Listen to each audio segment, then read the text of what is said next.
खेती निर्भर करती है मां गंगा के जल पर और 52.8% से अधिक लोग, भारत की पॉपुलेशन जनता इस मां गंगा के जल पर निर्भर करती है।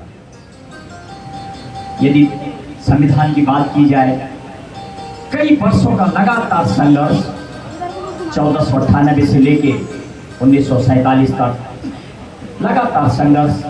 17 मई 1498 को पहले इस जगह पर डच, नीदरलैंड, यूनानी अनेक ऐसे लोगों ने एंट्री की थी। यदि अंग्रेजों की बात की जाए, अंग्रेजों की जो कंपनी थी ईस्ट इंडिया कंपनी, वो 31 दिसंबर 1600 को उसने मेरे भारत देश और मेरी भारत मां पर पहला कदम रखा था। मसूलीपट्टनम पहली बार वो लैंड किया था। सूरत में वो दूसरी बार अपने जहाज को लेके आए थे। हालांकि कुछ किताबें सूरत भी बताती हैं, लेकिन यदि आप हायर लेवल पर जाएंगे तो मसूलीपट्टनम एक जगह है जिस जगह पर पहले उनका जहाज आया था। 250 लोगों का एक कंपनी थी ईस्ट इंडिया कंपनी, वो इंडिया में बिजनेस करने आई। धीरे धीरे उन्होंने जब देखा इस भारत धरा पर अनेक चीजें का व्यापार उन्होंने चालू किया और लगभग 1757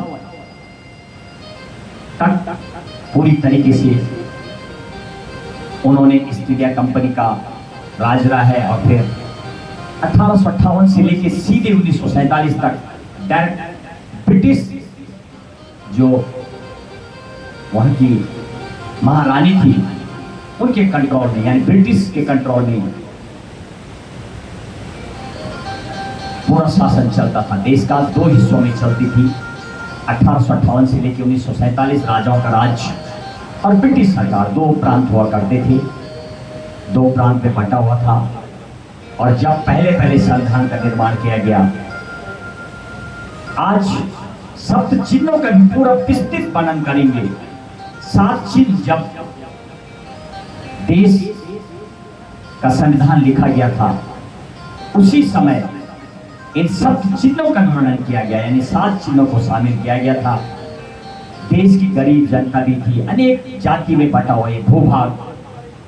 संविधान एकमात्र एक पुस्तक नहीं है, मेरे भारत देश, मेरे भारत माँ का वो वस्त्र है, वो कवच है जिससे 140 करोड़ भारतीय तो चलते ही हैं, लेकिन पूरी दुनिया जो इस धरा पर आते हैं उनको भी कई अधिकार दिए जाते हैं।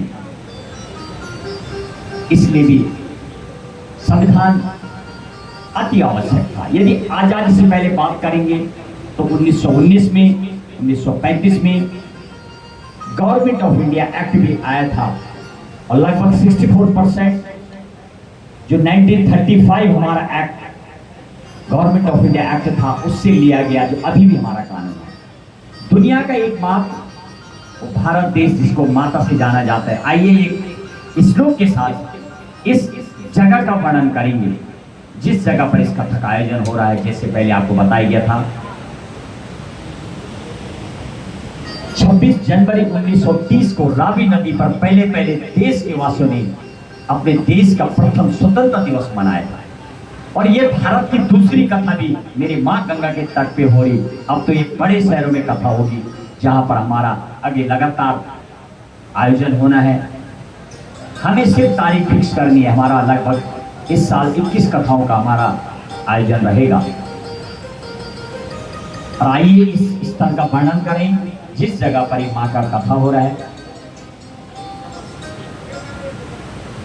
और इस आयोजन स्थल, इस मां का जो तट है इसका वर्णन करें। आयोजन स्थल का परिचय जो हमारे YouTube चैनल गंगा 24 एक्सप्रेस से लगातार देखते हैं, आइए उस जगह का आपको दर्शन कराएं। दिखाइए मां गंगा का थोड़ा तट हो, देखिए मां गंगा जिस तरह से मां गंगा बह के पूरे देश भारतवर्ष में कवर करती है, ऐसे ही ये कथा भी पूरे देश में आने वाले दिनों में एक दिन का जागरण के रूप में, संविधान जागरण के रूप में, संविधान लीला और सप्त दिवसीय रूप में हम इसको व्रत रूप में करेंगे। हमें करना नहीं है, हमें तो सिर्फ अपना अभ्यास करना है। और आइए इस तक का थोड़ा वर्णन करें।